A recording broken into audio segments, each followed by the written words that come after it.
Bonsoir mesdames et messieurs et mesdemoiselles, j'espère que vous allez bien. Nous sommes dans Kharkiv. Ah oui, la raison de Kharkiv. Eh oui, vous savez, c'est au niveau de Kharkiv que Monsieur Zelensky, la fois dernière, ils ont procédé à l'arrestation des généraux, mais aussi un colonel. Parce que, estime-t-il que c'est grâce à l'inaction de ces gens-là que l'offensive des Russes dans la région de Kharkiv, effectivement, a apporté fruit.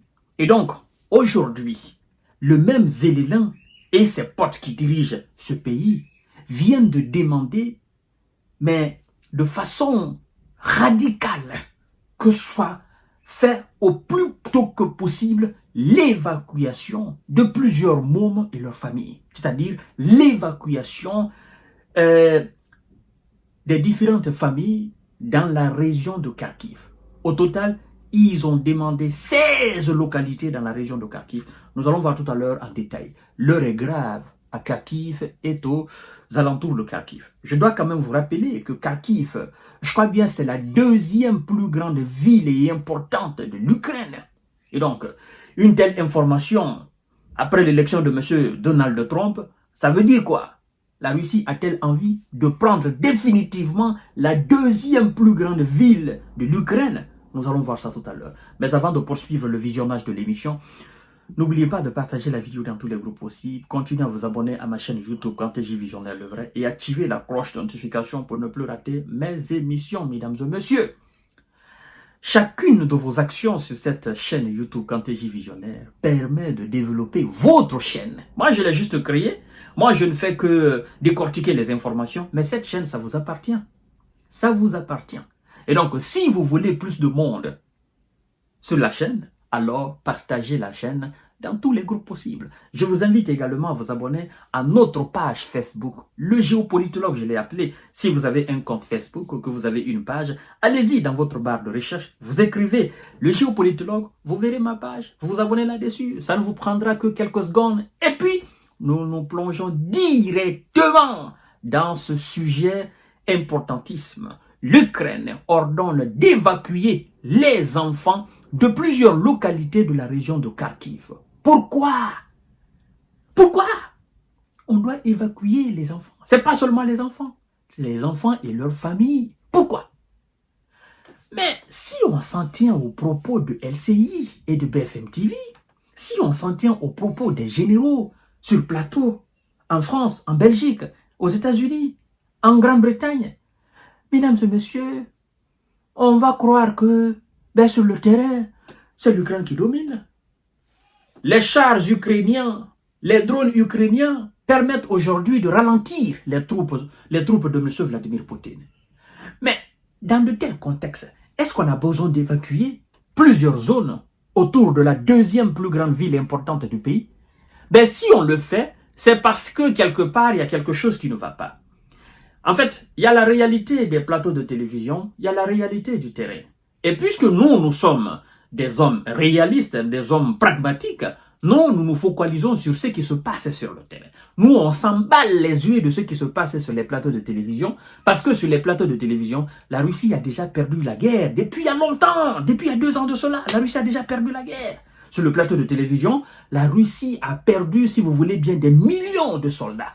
Parce que, quand même, perdre 500 hommes, 600 hommes par jour, c'est autre chose. Alors, mesdames et messieurs et mesdemoiselles, l'évacuation est due à la pression russe mise sur les éléments de M. Zelensky dans ces localités-là.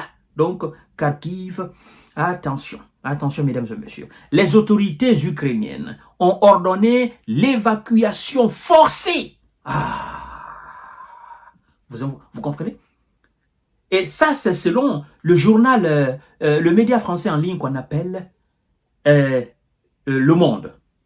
Et c'est une information, c'est un communiqué officiel de l'Ukraine que le média a repris. Aujourd'hui, ça y est sur tous les médias en ligne. D'accord? Ça y est sur tous les médias en ligne. L'évacuation forcée de plusieurs familles avec, n'est-ce pas, plusieurs familles avec enfants de 16 localités de la région de Kharkiv. Pourquoi? Le communiqué ukrainien nous donne aussi les raisons, ou la raison principale. Et la raison est que, on dit, en raison de l'intensification des opérations aériennes des éléments de M. Vlado, a annoncé le gouverneur jeudi.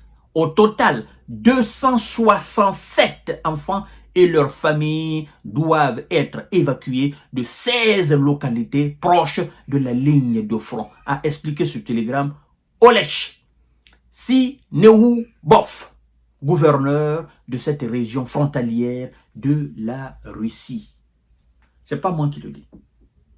C'est pas moi, c'est le gouverneur. C'est pas moi, le communiqué vient de là-bas. Ça a été repris par les médias. Et donc, moi, je suis en train de vous dire tout simplement que la Russie avance. Lentement, elle avance. Sûrement, elle avance. Sinon, comment pouvez-vous comprendre que nous qui sommes forts, nous qui avons arrêté l'avancée majeure des Russes, pourquoi nous passons le communiqué pour demander l'évacuation forcée de nos populations dans nos différentes localités? Pas une, pas deux, pas trois, pas quatre, pas cinq, pas six, pas sept, pas même 8, encore moins 12 ou 14. Mais 16 localités qui sont proches des lignes de contact.